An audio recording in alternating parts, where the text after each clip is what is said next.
Assalamualaikum warahmatullahi wabarakatuh. Salat adalah sebuah kewajiban setiap umat muslim di seluruh dunia untuk menjalankannya di setiap waktu yang sudah ditentukan. Tetapi, untuk dapat beribadah dengan khusyuk bukanlah merupakan hal yang mudah dijalankan. Karena untuk mencapai perasaan khusyuk dalam salat bukanlah suatu perkara yang mudah. Ada saja tindakan atau pikiran yang pada akhirnya mengurangi kekhusyuan dalam sholat. Hal tersebut tidak terlepas dari ulah dan tipu daya dari setan. Setan akan terus-menerus membuat manusia menjadi tergoda dan sholatnya tidak akan sempurna. Ternyata ada beberapa tanda yang bisa diketahui jika orang yang sedang sholat sedang diganggu oleh setan. Apa saja tanda-tandanya dan bagaimana cara setan mengganggu manusia saat sholat? Mari kita simak ulasannya hingga tuntas.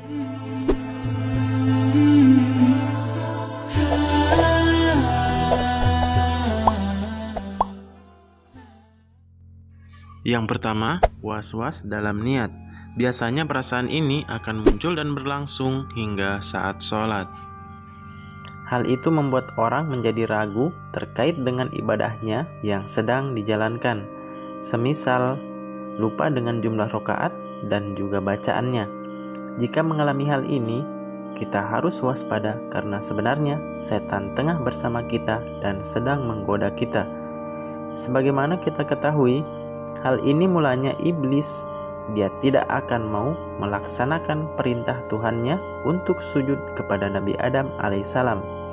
Ia enggan ikut bersama malaikat untuk sujud, sehingga Allah Subhanahu wa Ta'ala bertanya kepadanya, "Wahai iblis, apakah yang menghalangimu untuk sujud kepada yang telah kuciptakan dengan kedua tanganku ini?"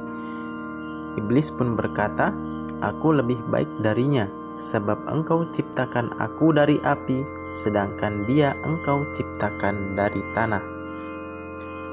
Itulah iblis, makhluk pertama pembangkang perintah Allah Subhanahu wa Ta'ala, kelancangan yang tak layak dinampakkan di hadapan Sang Pencipta, dan apapun alasannya itu menjadikan ia terusir dari surga.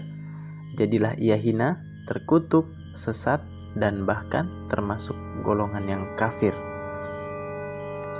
Yang kedua, ingat ini dan ingat itu. Banyak pastinya yang sering mengalami hal ini saat sedang khusyuk dalam sholat. Tiba-tiba teringat sesuatu hal ini dan itu. Ternyata setan sedang tidak membiarkan kamu menjalankan sholat dengan khusyuk. Setan akan terus mengganggu ibadah manusia dengan menghadirkan dan memunculkan banyak pikiran-pikiran di kepala manusia. Dalam riwayat Imam Bukhari, Abu Hurairah mengatakan, Rasulullah Shallallahu Alaihi Wasallam pernah bersabda, betapa gigihnya setan mengganggu orang-orang yang sholat setelah azan selesai dikumandangkan. Meski kabur 2 kali usai azan dan iqomah dikumandangkan, setan kembali untuk menggoda manusia. Apabila dikumandangkan azan sholat, setan akan berlari seraya terkentut-kentut sampai ia tidak mendengar suara azan tersebut. Apabila muazin telah selesai azan, ia kembali lagi, dan jika iqomah dikumandangkan, ia berlari. Apabila selesai iqomah, ia kembali lagi. Ia akan selalu bersama orang yang sholat seraya berkata kepadanya, "Ingatlah apa yang tadinya tidak kamu ingat," sehingga orang tersebut tidak tahu berapa rakaat ia sholat. Hadis riwayat Bukhari. Yang ketiga, ragu ingin buang angin. Saat berada di tengah sholat, tiba-tiba terasa seperti ingin buang angin. Ternyata akan muncul sebuah perasaan ragu apakah ini buang angin atau tidak. Hal itu merupakan sebuah gangguan yang dilakukan oleh setan untuk mengacaukan ibadah sholat seseorang. Jika ia yakin bahwasanya telah keluar angin dengan adanya suara atau bau, atau hal lain yang meyakinkan tentang keluarnya hadas tersebut, maka Nabi Shallallahu Alaihi Wasallam bersabda, tatkala ditanyakan sebuah persoalan tentang seseorang yang mendapati sesuatu dalam sholatnya, Janganlah ia berpaling atau membatalkan sholatnya sampai ia mendengar suara atau mendapati baunya. Hadis ini disepakati kesahihannya dalam fatwa Lajnah Daimah. Dalam satu hadis lain, jika di antara kalian merasakan hal itu, maka janganlah membatalkan sholatnya hingga dia mendengar suaranya atau mencium baunya tanpa ragu. Hadis riwayat Ahmad. Yang keempat, tidak fokus pada sholatnya. Tidak fokus dalam melaksanakan sholat juga menjadi salah satu pertanda bahwa setan sedang bersama kamu. Contohnya, handphone berbunyi, melihat ke sana kemari, memikirkan kendaraan yang sedang diparkir karena takut hilang, dan masih banyak lagi hal lainnya. Tidak fokus dapat mencuri perhatian seseorang saat sholat sehingga ibadahnya tidak menjadi khusyuk.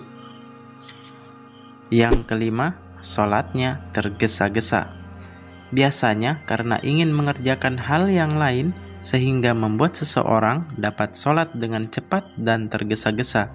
Hal ini sebaiknya harus kita waspadai dan lebih berhati-hati lagi, karena sebenarnya tanda ini memberitahukan jika setan sedang bersama kamu.